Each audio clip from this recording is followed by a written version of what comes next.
welcome this new year in all of its uniqueness, gathering in our hopes and dreams, what's unfolding and becoming, as together we get to decide who and how we are going to be in community, exploring the way ideas and actions join passion to empower the best for all of us, giving us the opportunity to grow beyond our limitations into a place of deeper respect for ourselves, each other, and in our learning. And in this moment of time, we pause and reflect, saying hello to the new year. We pause with the invitation to call in the words, melodies, wisdom teachings, and the presence of people that may help ground, support, and sustain us as we welcome what is possible, as we open up to what is possible. And ask all that we hold as sacred to bless us on this first day of the new year. May it be so.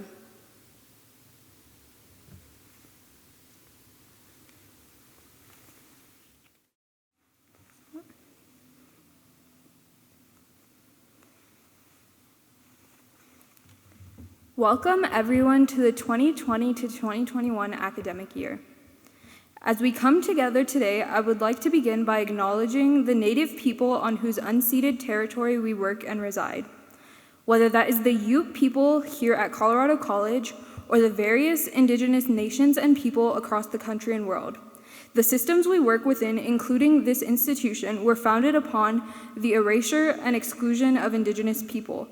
I ask all of you to join me in honoring all those who have fought and continue to fight for justice on this land and beyond. My name is Sakina Bhatti, and I have the honor of serving as the current president of the Colorado College Student Government Association, better known as CCSGA. For students, CCSGA is the sole representative body, and we work to make sure that student voices are heard in every aspect of the college. Everyone will tell you of how different this year will be, and there's no doubt that this is a unique year in many ways, but I would like to take a moment to remind each of you of all of the ways in which this year will still be one of the best of our lives. Although much of our college experience for the foreseen future will be in Zoom and WebEx, we have to make the most of it. Whether that's enjoying a Netflix party or a Zoom party with friends or taking in all the knowledge that we can from our classes, we have to do the work. I would also like to remind everyone to acknowledge the nation that we're living in. It is easy to come to CC and be lost in our bubble of safety, but it was in this very city that Devon Bailey lost his life to police brutality, in this very state that Elijah McClain was murdered by a broken policing system, and in this very nation that Breonna Taylor, George Floyd, Michael Brown, Trayvon Martin, Sandra Bland, and so many other Black people have lost their lives to police violence. We cannot allow their names to get lost in cycles of internet activism. It is not enough to make a post saying that Black lives matter. We have to make it clear in everything we do that we value Black lives. The struggle against police brutality is not one that is unique from the struggle against the coronavirus pandemic. They are both deeply rooted in white supremacy, and we as a community must fight both of these diseases. We can only do so if we come together despite all of our differences and all of the challenges that this year will provide us. More than any year before, we must care for each other, speak out for racism, and also follow all the guidelines set out to protect us from the coronavirus. And lastly, I hope that despite everything going on in the world right now, we are able to find joy in all the things that we participate in. And though I know that no one can see our smiles under our masks, I hope that we can find a million reasons to smile this year. Today, I have the pleasure of introducing to you Mike Edmonds, acting co-president of Colorado College. Originally from Clarksville, Tennessee, Co-President Edmonds has been at CC for over 30 years, most recently serving as the Dean of Students and Vice President of Student Life. He holds a Bachelor's of Arts, Master's, and PhD, all from the University of Mississippi, and he's an active leader nationally, regionally, and locally. Thank you for joining me in welcoming Co-President Edmonds.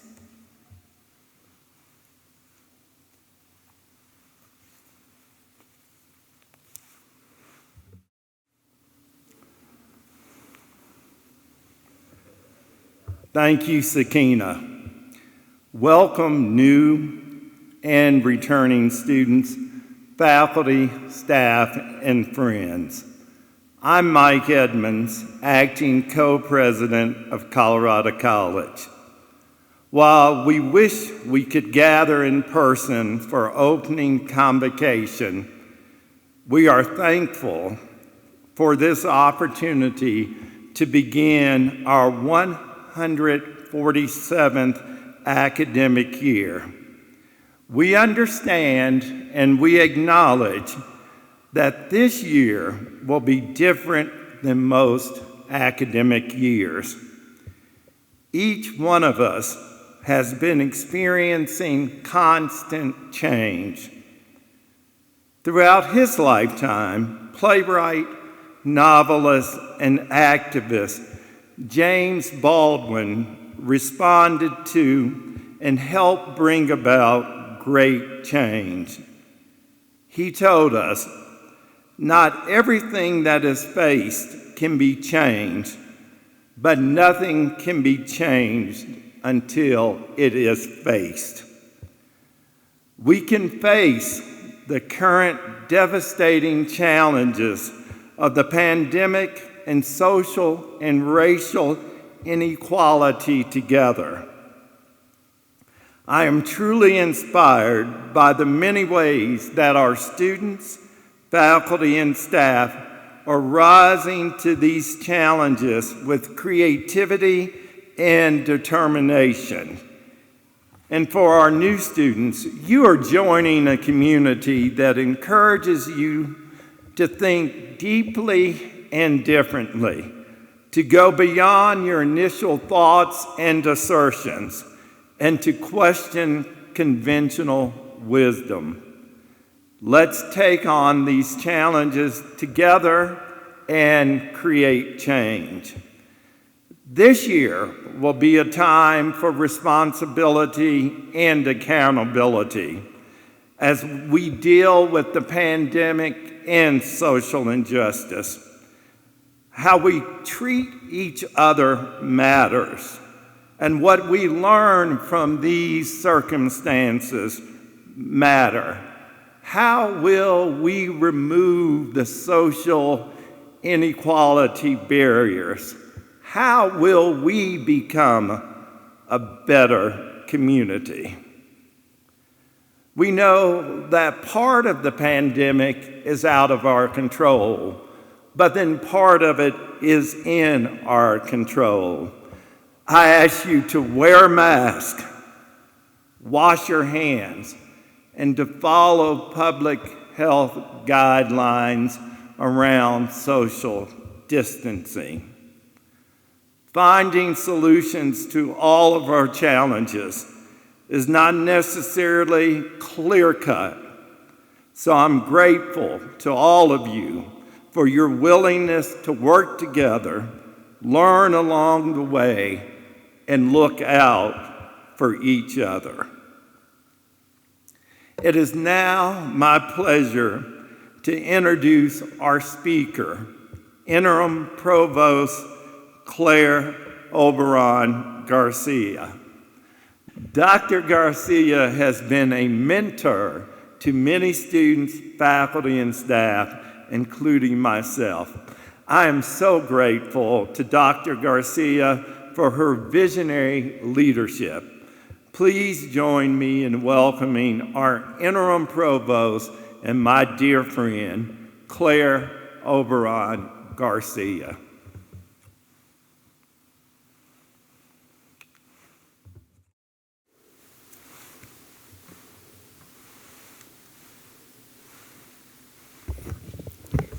Thank you, President Edmonds, for that kind introduction.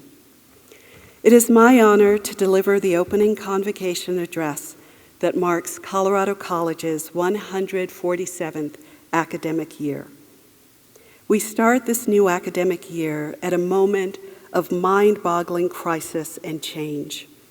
To be honest, when I was invited to provide the remarks for our opening convocation ceremony, which are usually delivered by a distinguished alum and honorary degree recipient, I wasn't quite sure what I could possibly say.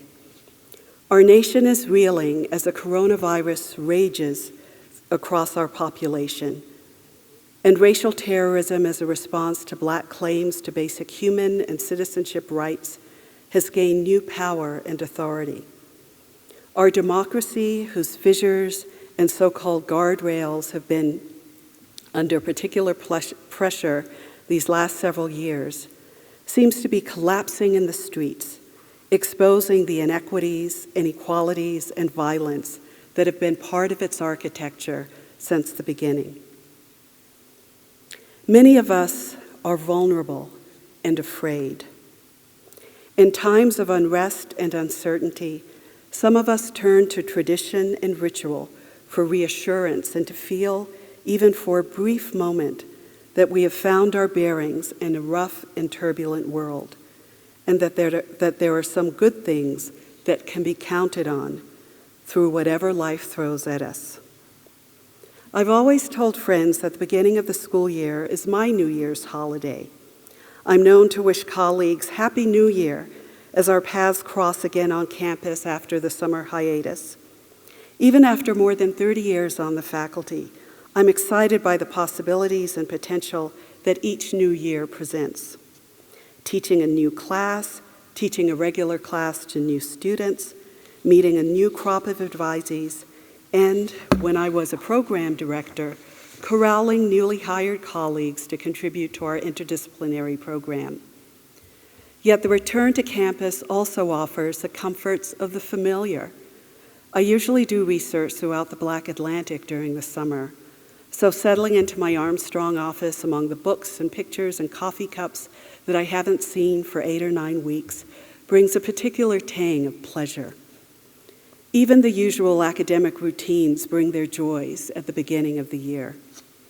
Busy as we all are with launching Block 1 and the subsequent blocks that will unfurl behind it, there's always time to linger after a meeting to catch up with a friend or a colleague. Though my children have long gone, I still love to go shopping for school supplies, fresh notebooks and bold pens, colorful file folders. And despite being at this job for decades, I still have the classic back-to-school anxiety dreams, lost on a fantastically morphed and unfamiliar campus, late for a class that is waiting for me somewhere, or finding myself staring at an exam for a class that I never attended. But the back-to-school dream that I had a few nights ago involved driving around campus in a golf cart with our valiant head of campus safety, Maggie Santos, remarking on the number of people we saw who weren't wearing masks, only to discover when she dropped me off in front of Armstrong Hall that I couldn't find my own mask. I frantically searched my backpack and pockets to no avail and ended up shamefully trying to cover my nose and chin with the hem of my skirt. I woke with my heart pounding. Welcome back to school in the surreal world created by the global coronavirus pandemic. Last spring, our class of 2020 received in the mail a box with their regalia, diplomas, and awards, along with a promise of an on-campus celebration with their family and friends a year later. Despite a battalion of COVID-19 precautions, our fall semester plan aims to introduce our new students and last year's winter starts to as much of the wonderful opportunities that make CC student life so engaging, challenging, and supportive as possible. The multifaceted new student orientation activities that introduce students to college-level social and intellectual life, the meetings with advisors, the entry points to the new Gen Ed requirements, CC 100 and CC 120, and the amenities of our beautiful campus. Yet COVID-19 intruded as some of you were hit by the 14-day quarantine of 155 of your classmates during the move-in period. I know that it sucks to start your college career in lockdown, confined to your small room, eating meals brought to you by masked volunteers, leaving your confines only to use the bathroom. Despite many of you first-year students having experience with remote classes during your last semester of high school, I'm sure that when you were filling out your college application forms last fall, that you never imagined being in residence on campus, but maybe taking your first college class either in remote or hybrid form. Social distancing is hard for all of us, even for we Americans who like our personal space to be quite expansive. We find ourselves having to withdraw an impulsively extended hand to a new acquaintance, or wondering if a passerby can tell that we are smiling a greeting beneath our mask. As a former college student myself, and mother of former college students, I can only begin to imagine how challenging it is to begin your adult social life under COVID-19 protocols. But this public health crisis reveals a truth that under most normal circumstances might be obscured: how dependent we all are on one another for our health and for our well-being, and that what we think might be purely personal decisions affect others in our community. This summer, my European friends were either bemused or horrified by the videos that were circulating around the web of Americans defending their constitutional right, sometimes with threats or violence, to not wear masks in public spaces. As everyone well knows, face masks help prevent the transmission of the virus to the people around you, and is one of the few things that individuals can do to help slow the spread of COVID-19 throughout the population. As my friend, Professor Emerita Adrienne Seward says, "My wearing a mask shows that I care about you, even if I don't know you."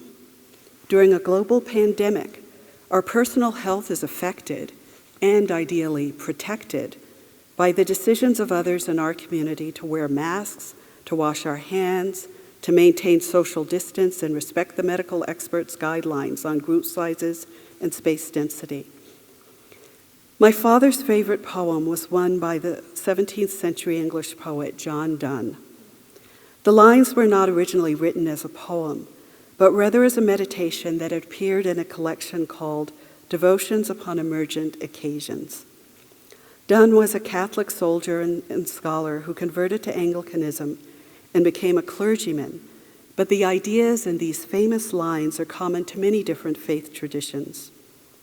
With apologies for the gendering of universal humanity that was common in the writings of his time, I'll read it. No man is an island entire of itself. Every man is a piece of the continent, a part of the main. If a clod be washed away by the sea, Europe is the less, as well as if a promontory were, as well as any manner of thy friends or of thy own were. Any man's death diminishes me, because I am involved in mankind, and therefore never send to know for whom the bell tolls. It tolls for thee. Although our society is very individualistic, the twin racial and public health crises of 2020 have brought it home to us how entangled our lives and our deaths are. A more recent poem by the internationally renowned 2019 U.S. Poet Laureate and past visitor to Colorado College, Joy Harjo, expresses some of the same ideas of interconnectedness, not only among other human beings, but with the earth, the elements, and other histories. Harjo is a member of the Muskogee Creek Nation and draws on traditional indigenous values and perspectives of interrelatedness. Remember. Remember the sky that you were born under. Know each of the stars' stories. Remember the moon. Know who she is. Remember the sun's birth at dawn. That is the strongest point of time. Remember the sundown and the giving away tonight. Remember your birth, how your mother struggled to give you form and breath. You are evidence of her life, and her mother's, and hers. Remember your father, he is your life also. Remember the earth whose skin you are, red earth, black earth, yellow earth, white earth, brown earth. We are earth. Remember the plants, trees, animal life, who all have their tribes, their families, their histories too. Talk to them. Listen to them. They are alive poems. Remember the wind. Remember her voice. She knows the origin of this universe. Remember you are all people, and all people are you. Remember you are this universe, and this universe is you. Remember all is in motion, is growing, is you. Remember language comes from this. Remember the dance language is that life is. Remember. A liberal arts education, in the best of times, opens the learner's mind and heart to a variety of ways of knowing, some of them disciplinary, others cultural, still others experiential. At CC, you integrate many different kinds of knowing, both in and outside of the classroom. A liberal arts education in a time of duress and crisis forces us to confront and question what is at stake for us all in the generation and sharing of knowledge. We start this academic year at a time when it is impossible to turn away from the problems caused by white supremacy, structural social injustice, inequities in the educational and healthcare systems, working families' precariousness in the absence of a basic social safety net, and the casual cruelties of American democracy.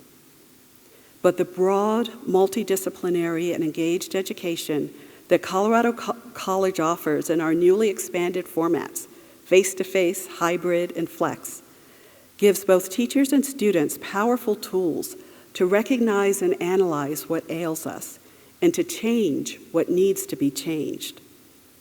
Colorado College, like many old, highly selective, small liberal arts colleges, has historically served a predominantly white and privileged population and has played an institutional role in reproducing elite power and privilege. But our nation, our student population and faculty is becoming more diverse, and the white frame that has shaped our pedagogies and campus culture no longer aligns with our community's lived realities or the needs of life and work in the 21st century. As we adapt to life, work, and forging community in a material and social environment shaped by the coronavirus, we are challenged in new ways as an academic community. For our own survival, we find that we must actively and intentionally have to care for each other, and care for each other in the moment-to-moment decisions that we make, to wear our mask, even when we're going out for a run or in the middle of the night, to disinfect our desk after class the way we would want the previous student or professor to have disinfected it for us, to wash our hands for the full 20 seconds, even if we're in a hurry, to resist the urge to hug a distraught stranger. If we want to be together as much as possible this academic year, if we want to return to classrooms where we can huddle over a math problem or a text, if you want to go to an on-campus concert and dance shoulder to shoulder with your friends, we need to make unfamiliar and perhaps difficult choices now and throughout the academic year. Maybe you feel entitled to party like it's 1999, but it's 2020 and we are in a global pandemic. Grandparents are dying of this. So are young and hardy athletes. People are dying alone. People who survive are suffering mysterious and sometimes debilitating after effects long after the virus has left their bodies. The effect of the coronavirus on children's hearts, lungs, and cognitive functions are still unknown, even for children who are asymptomatic. Businesses built from dreams and blood, sweat and tears are closing for good. Frontline and essential workers, most of them working poor and black and brown, are suffering disproportionately from COVID-19 because they can't perform their jobs remotely. We're exploring the world and maintaining work and social relationships through screens and wearying our brains and eyes. If we want this chapter of American history to end, if you want to have the college life that you imagined through high school or experienced last fall, we need to follow the protocols for reducing the transmission of the coronavirus. But even with all this going on, the new procedures, the new anxieties, CC is a wonderful place to be and learn. We have the same dedicated, resourceful, and innovative professors and curious, hardworking, and eager students. We will have a hard year, but it will be a wonderful year of growth and discoveries, challenges and pleasures that we perhaps couldn't imagine. We will, out of necessity, discover new ways to be community and bring those hard-earned lessons as gifts to our future lives.